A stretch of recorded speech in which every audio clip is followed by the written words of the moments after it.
Assalamualaikum warahmatullahi wabarakatuh. Waalaikumsalam warahmatullahi wabarakatuh.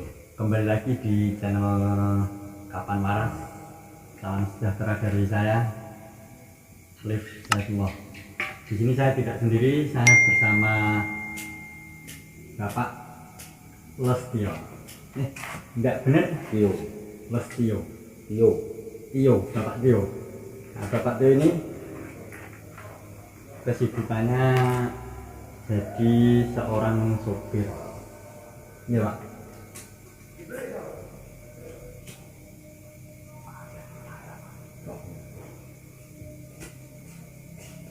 Sahik.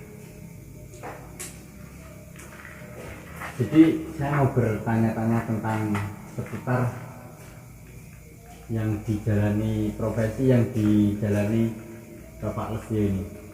Tio, Tio aja. Oh Pak Tio ya? Pak Tio, lebih akrab dipanggil Pak Tio gitu ya? Ya kalau menurut saya sebenarnya sebelumnya ya selamat pagi, assalamualaikum warahmatullahi wabarakatuh buat pemirsa semua yang menyaksikan Kapan Waras. Semoga semuanya baik-baik saja, Amin. sejahtera, sukses, lancar rezeki, berkah berlimpah, panjang umur, amin. Mantap. Tentang sopir itu macam-macam ya, ada sopir pribadi, sopir truk, sopir bis, sopir ambulan, sopir jenazah, sopir taksi, sopir angkutan, macam-macam. Jadi kalau melihat sisi sopir itu kita kalau mau menceritakan banyak sekali. Nah ini yang saya garis bawahi, ini yang saya katakan tentang sopir angkutan dulu. Sopir angkutan. Jadi pernah jadi sopir angkutan Pak? Pernah. Taksi juga pernah. Jadi kenangan dari sopir taksi itu Ya ini kan, bentar, ini kan tentang sopir angkutan dulu ya Pak. Jadi ya sopir taksi angkutan. juga termasuk angkutan. Oh iya kan. Yang Tinggal beda kendaraannya beda. Beda sistemnya. Tetap termasuk sopir angkutan ya Pak. Ya, kalau karena untuk angkutan umum itu juga setoran, taksi juga setoran. Iya. Sama-sama angkutan umumnya memang beda warna aja. Jadi selama sebelum kejadian COVID-19 saja angkutan umum itu keadaannya sudah semakin sulit untuk mencari penumpang, otomatis penghasilannya juga berkurang. Oh iya. Karena apa? Karena angkutan umum lain termasuk taksi online itu kan semakin banyak juga. Oh iya. Begitu juga taksi online, begitu pertama kali masuk mulai aktif itu ramai, tapi lambat laun juga bertambah banyak drivernya, semakin tambah driver, semakin tambah saingan juga, sistemnya sudah semakin dipersulit. Akhirnya mereka, kami dari kawan-kawan spirit banyak yang mengalami keluhan sampai yang namanya setoran angkutan kurang, setoran taksi kurang, setoran angsuran mobil yang untuk khusus supir online juga kurang. Aturan mobil ke leasing enggak, hanya ditarik, ada yang kembalikan. Kenapa? Enggak kuat. Masih banyak driver tarikan orderan itu sehari paling, bahkan sampai pernah saya itu sehari memang sekali orderan dari jam 6 pagi sampai jam maghrib itu narik sekali. Dapat sekali. Iya, terus dapat lagi maghrib sekali lagi juga orang itu juga. Jadi memang sungguh memerlukan perjuangan yang sangat hebat, ini bukan main-main. Karena perjalanan saat itu sangat-sangat dahsyat. Satu, sopir itu kalau lengah sedikit ya udah nggak mau layan.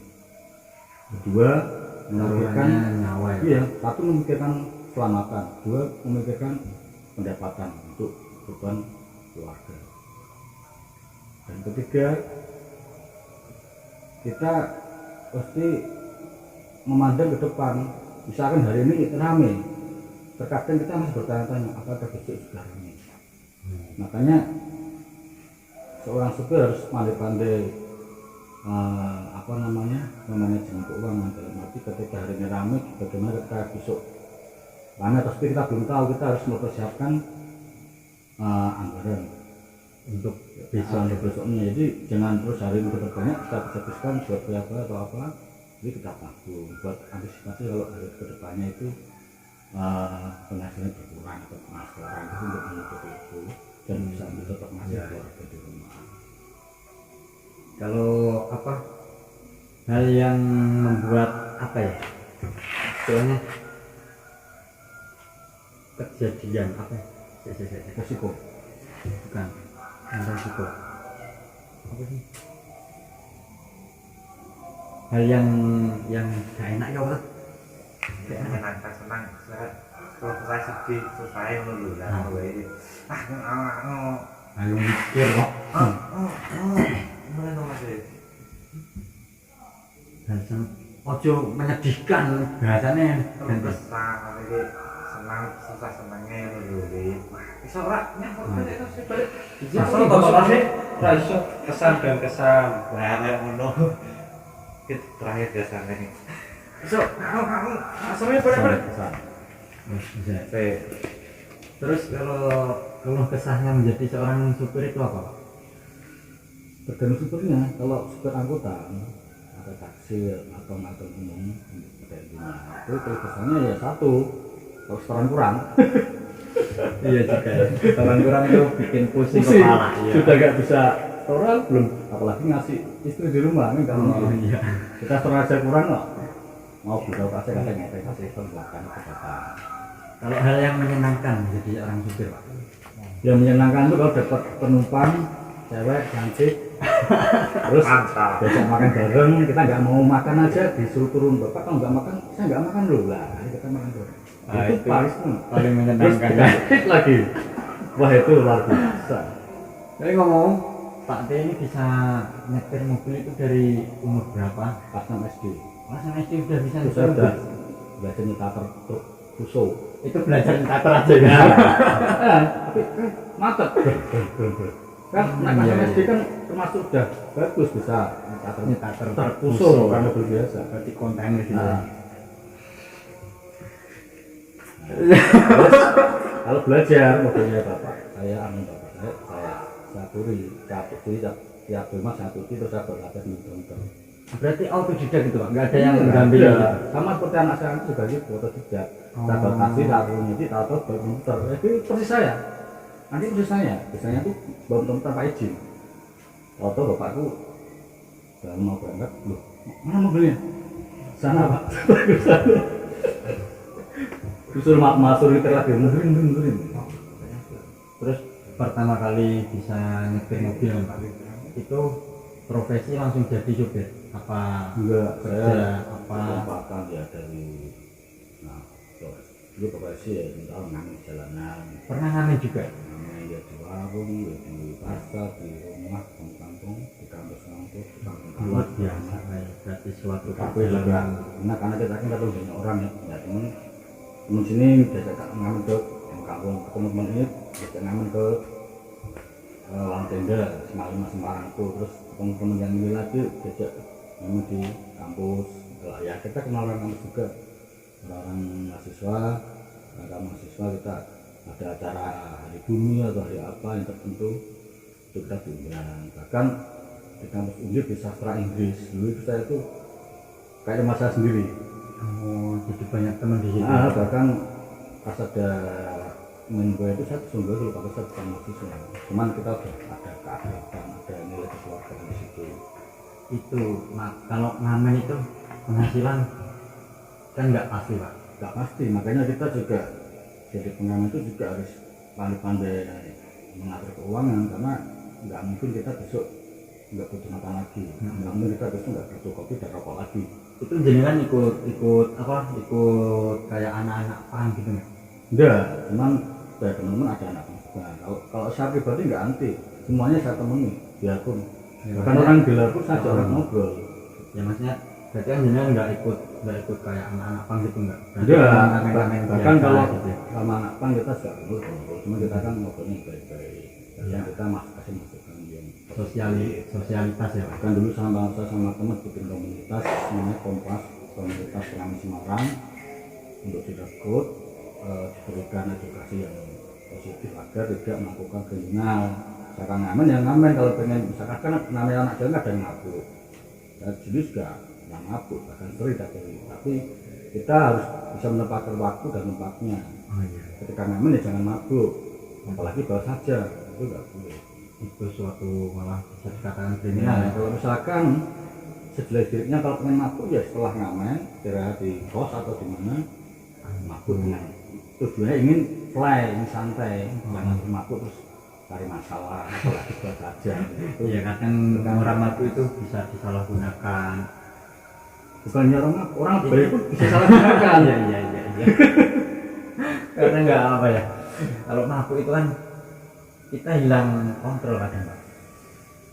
Kebanyakan dalam kontrol karena dia merasa seperti Sedang melayang, melayang-layang. bahkan ada dulu saya nongkrong di seperti Semarang ada Gajah itu teman malah bilang gini, Mas kenapa ya Pak aku kalau mabuk malah selalu jadi kusuk ya kan bisa nangis.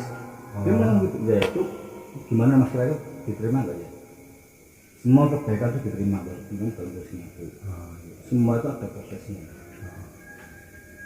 Kalau apa ya? Ya daripada ibaratnya apa namanya orang mabuk tapi sholat, daripada orang sholat tapi pikirannya jelek orang kan Lebih malah bagus nah, orang mabuk tapi pikirannya baik gitu ya. pikiran dan hatinya itu menyanggup. Iya.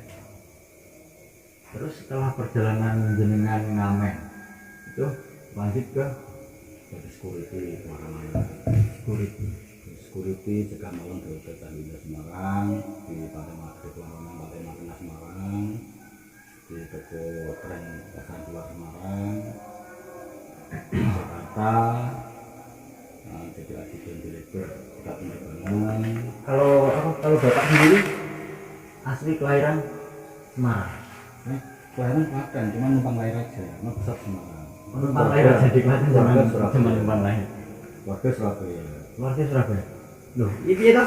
Ya kan karena mbah dari ibu, kakek nenek dari ibu Semarang, katanya saat itu menulis sana, ini saya sekolah di sana Semarang. Berarti di Klaten ini cuma numpang lahir Nah, karena pindah ke ada Semarang. acara soroan, acara keluarga tiap satu soro. Heeh. Itu ibu saya, hamil saya tua. Nah, ini lahir di situ. Oh, lahir bocahnya di situ. Klaten. Tahan, pengen lihat soroan di situ. Iya. Berarti setelah jadi satpam kelanjutan profesi. Ya, jadi ajudan itu tadi, jadi ajudan dekat penerbangan di Jakarta. Akhirnya ya pindah-pindah lah, jadi profesi di sebuah perusahaan apa namanya percetakan beda printing, periklanan khususnya di Jakarta di Fatmawati dan Madinawi, setelah dosen sekolah pabrik Bintaro, terus bisa lagi terus kerja di tempat penerbangan itu. Menikah umur berapa? 20 tahun sudah menikah. Oh iya, kalau hati-hati Berapa? Kecil. Sama-sama aja. di beda Pak. Besok nanti. jadi Pak Tio ini menikah di umur berapa Pak? 20. 20 tahun sudah menikah. Oh, tapi kalau zaman dulu itu wajar ya Pak ya, nikah di umur sekian gitu. Ini juga kurang ajar sih. Kurang wajar lah. Muda. Terlalu muda. Nggak tahu kurang wajar atau kurang ajar ya? Kurang ajar kan Pak. Bapak nakal. Dulu itu nakal ya Pak. Nggak terima nakal selalu. Karena Nakal dulu sekali. dulu namanya orang jalanan itu tiap hari itu yang mabuk. Makan itu minumnya arak, benar putih. Makan minumnya arak ya. Nah, pokoknya makan minumnya alkohol itu aja. Tapi ya itu zaman dulu lah, masa-masa kita gelandang jadi anak jalanan kesana Nah, kemari. itu wajar ya Pak. Jadi kita jangan sampai mengganggu orang, merugikan orang lain. Itu aja. Jangan merugikan orang lain. Jangan merugikan orang lain. Tetap berbuat baik walaupun itu tidak dianggap. Tidak lah. Ya. Terus setelah menikah menjadi sopir apa belum? Dulu masih saya tuh pas menikah itu masih ngamen, Masih ngamen. masih Maaf, itu istrinya jenengan itu juga anak jalanan apa Enggak, saya bantu orang tua jenengan? orang tuanya sendiri ibunya. Bisa ketemu Saya tuanya di warung. nongkrong di warung gitu. Terus becot itu. Dan akhirnya Keluar di warung. oh cinlok ya, cinlok. Memang lokasi itu bisa menentukan cinta. Nggak tahu ke arah mana ya, Pak. Tekannya nopo neng ya?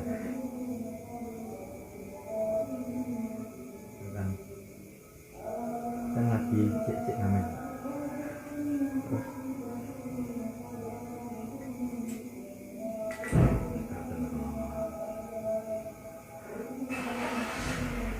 berarti kalau nikah di umur 20 sampai sekarang 2021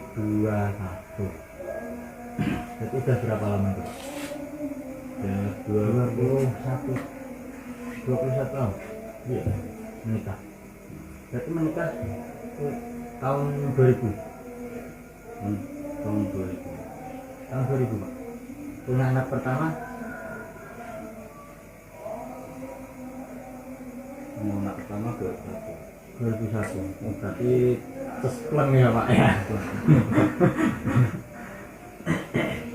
Anak berapa? Ya. Anak ada 3. Yang nomor 2 Nomor 2 lulus SMK. lulus SMK. Ya, lulus Cowok, cewek, cowok. Udah nggak nambah lagi Pak. kayaknya nambah itu nggak mau. Oh istri nggak mau. Jadi bilangnya gini Pak.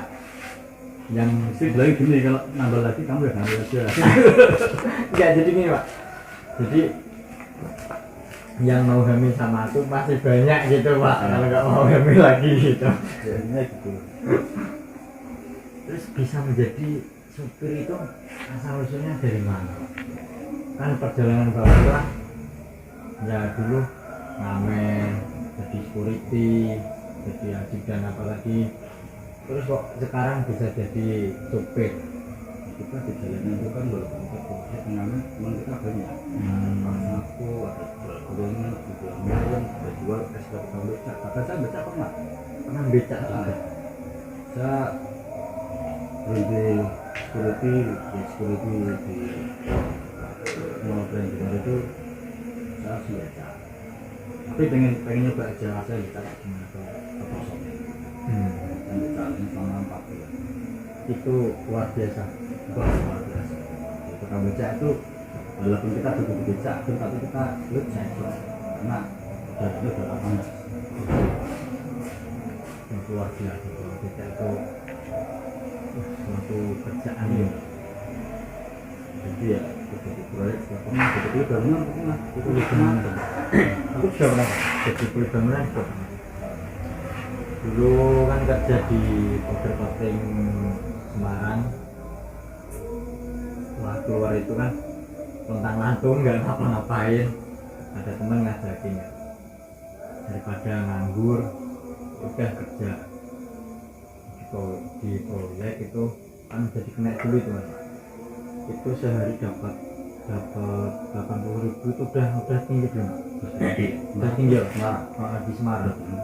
Nah itu Itu kalau di proyek itu yang saya rasakan ya pokoknya berat lah, berat asli berat. Karena di proyek itu kotor, ya nggak kotor kan. Badan nggak keurus, makan seadanya. Ya sebenarnya bisa ketika bayaran hari Sabtu gitu kan bisa foya-foya. Tapi kan kita mikir kerja itu harus ada hasil, gitu kan. ya malah itu kita bisa buat makan, ngopi, berrokok, bisa buat albi, Ya menyisihkan sedikit uang buat investasi guys. sekarang kita masuk toilet aja dibayar. Iya masuk toilet itu bayar cuma kencing 2.000, nggak ada yang gratis sekarang men. Nah kita kalau ketemu orang ada kerja itu luar biasa. Luar biasa. Ini konten ini Pak Teh sounding gratis. Luar biasa. Terus kalau menjadi kuli bangunan, selanjutnya ya macam-macam. Ya, dulu jual buku pernah, jual berarti permen pernah, semuanya dilakuin. jual buku di bis, jual pernah di bis, keliling Jual kota. asongan gitu. Iya. Terus jual apa? Ikan asin, jual soto, jualan satu gado, mas. Ya belum pernah nyantet Pak. Jangan itu jangan Enggak nyantet. nyantet. Si kemari tak santet. Terus setelah apa? Setelah menjadi penjual asongan kan masih berjalan lagi, Pak, berlanjut lagi sampai akhirnya menjadi supir. Ini pokoknya intinya menjadi supir ya. Tunggu cerita Pak J ini ya. Nah, setelah itu kelanjutan setelah menjadi penjual asongan, Pak. Betul-betul jual asongan, jual buku, jual permen, balik mana lagi. Jadi saya tuh profesi kemana tuh saya anggap sebagai profesi yang sementara. Namanya Bisa sebagai jembatan aja, jembatan profesi, jembatan kehidupan. Karena kalau kita nggak ngomong kita nggak makan. Jadi ketika kita nggak ada kerjaan, daripada nganggur, pikiran nggak karuan, kita ngomel. daripada di rumah diomelin istri gitu kan, Pak. Iya. Kita keluar rumah entah ngapain. Bahkan pernah itu saya sakit hati saya selama seminggu nggak kerja. Karena saya yang hidup masih kecil, masih bisa makan. Terus saya bilang, saya itu sedih banget. Kenapa? Nggak 500 perak pun saya pas buat uang tinggal 500 perak. Enggak ada spesial untuk uang 500 perak. Dan saat itu saya masih dikasih ujian soal utang. Jadi di depan orang-orang seperti saya, seperti kita ini dalam arti di garis bawah, di garis tengah ke bawah itu memang butuh iman yang kuat, itu jiwa yang tegar, harus tegar. Tegar kita satu orang-orang hidupnya di garis tengah ke bawah. Itu kalau satu iman yang nggak kuat, jiwa yang nggak tegar, terus mentalnya nggak hebat, bisa jadi dia putus asa, terus Lari dia tarik ke hal-hal bisa yang juga dia gila, stres, gangguan jiwa, bisa jadi dia lari ke kriminal, atau bahkan Hal-hal bisa negatif jadi ya. bunuh diri. Karena banyak kasus-kasus di berita itu yang saya dengar dari orang ke orang, dari wacana ke orang, wacana televisi, banyak berita seperti itu yang menurut saya tragis, menyedihkan, memprihatinkan. Kenapa kok sampai orang itu nekat bunuh diri, meninggalkan anak istrinya. Pada saat ada yang nekat bunuh diri, anak tidak semua. Itu menurut saya hal yang sangat prihatin dan menyedihkan. Kenapa? Karena mereka sudah diberi ujian seperti itu, dalam keadaan miskin, menderita, malah bunuh diri, bunuh diri. Yang kita kasihnya apa? Satu di dunia sudah seperti itu, tentunya malah bunuh diri. Karena di sana juga kita nggak tahu kalau pesantren bunuh diri memang dilarang Tuhan. Makanya sesuatu yang terus penderitaan yang bertumpuk kan. Dia hidupnya menderita, mati bunuh diri, di sana juga menderita lagi. Makanya kita harus yang khususnya yang pernah di utama yang pernah garis bawah harus kuat, memang harus kuat. Jadi kita harus kuat menjalani kehidupan ini. Seberat apapun bebanmu, Gusti Allah ya ora mungkin masih ujian sing hambane ndak kuat. Jadi kuat ya asimu. Apa wae tetap dilakoni, tetap semangat. Contohnya Pak D iki berawal dari ngamen, jadi anak jalanan, jadi tukang becak. Bahkan dulu saya pernah di jalanan tuh kalau ada mobil kan saya masih ngamen ke alat kecil itu mas sedang menuju dulu ini mau sebenarnya itu jadi kita kan juga berpikirnya gini satu kita jual harga lugu itu kan sudah kita butuh sudah satu enggak maksudnya satu kita sudah tidak mensyukuri keberadaan Tuhan kok lama kita jual kecuali kalau kita membantu itu beda lagi karena ada orang butuh pertolongan kita bantu untuk menyumbangkan beliau kita itu beda sama kita jual ya bukan terus ini ada yang menawarkan kerjaan di tempat saya juga dulu banyak yang bahkan sampai pernah ditawarin jadi kerja seorang kriminal gitu. iya dulu saya pernah diajak orang baru yang pulang kampung nah katanya menawarnya atau apa terus ada yang menawarin untuk membunuh orang dan itu ada masuk sama seorang ditawarin uang 10 juta untuk membunuh orang itu ya saya kalau hukumnya gini kalau memang membunuh orang uang segitu ya sampai berapa hari memang resikonya tinggi Resiko tinggi. iya kalau bayarnya mungkin besar ya saya akan minimal 1 juta mungkin saya dapat bio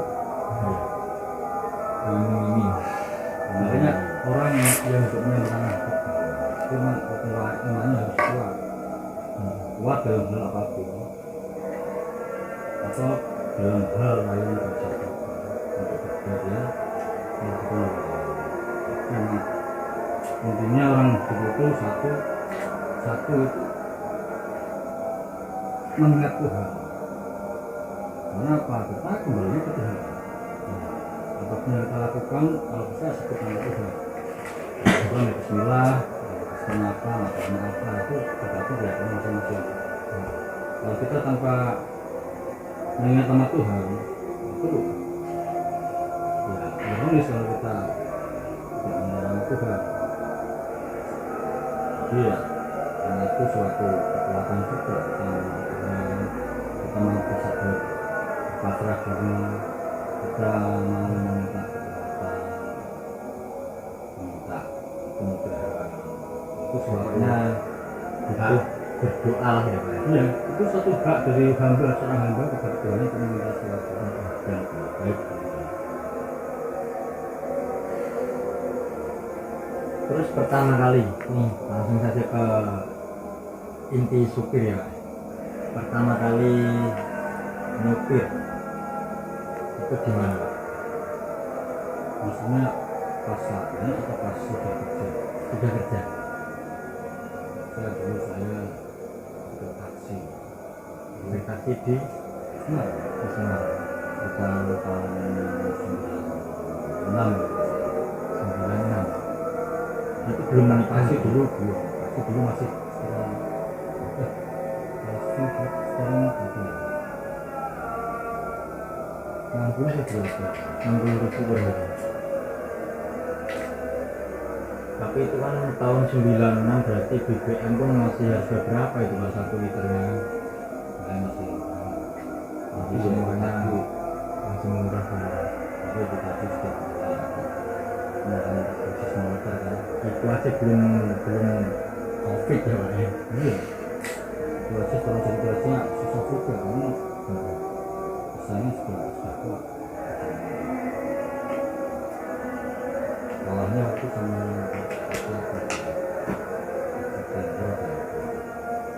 Lubek ikut belum timur waktu itu pas mau masuk mulai masuk ke timur itu saya bisa mulai kalah. terus sekarang menjadi supir iya menjadi seorang supir ilegal. Iya, jadi kita sama cerita seperti itu. Supir pribadi menjadi Intinya kan sebenarnya kita seperti itu ketika kita tanya orang saya menurut apa itu jadi supir pribadi. Iya, iya. Nah, supir pribadi. Yang berkesan apa menjadi supir pribadi? Itu kesan terutama ya penyampaian sana sini di sana kita dari lingkungan saya itu di satu lokasi ini Berarti menambah wawasan baru, ya menambah sebenarnya satu menambah wawasan, kedua akhirnya kita bisa akrab menjadi rasa kekeluargaan itu makin tahu walaupun kita jauh kita masih saling apa chatting atau telepon atau PC itu pasti. Jadi perjalanan hidup itu tidak semudah itu Ferguson. Penuh lika-liku belak-belok. Piye carane awake dhewe ben iso nemokke sing awake dhewe pengen iku ora gampang. Perlu perjuangan. Seperti itu kan Pak? Iya. Orang turu kok turu ya butuh, cuman ya sewajarnya. Harus semangat, tetap semangat, giat terus berkarya. Oke, mungkin sampai sini dulu, bisa dilanjut di next nanti. Sampai sini dulu Pak. Ya tentunya ini salam Kapan Waras karena channelnya namanya Kapan Waras. Makanya Kapan Waras. saya sendiri juga jadi kesini ini. Kenapa? Kacamata saya nggak ada kacanya soalnya Kapan Waras. Oke, terima kasih. Assalamualaikum warahmatullahi wabarakatuh.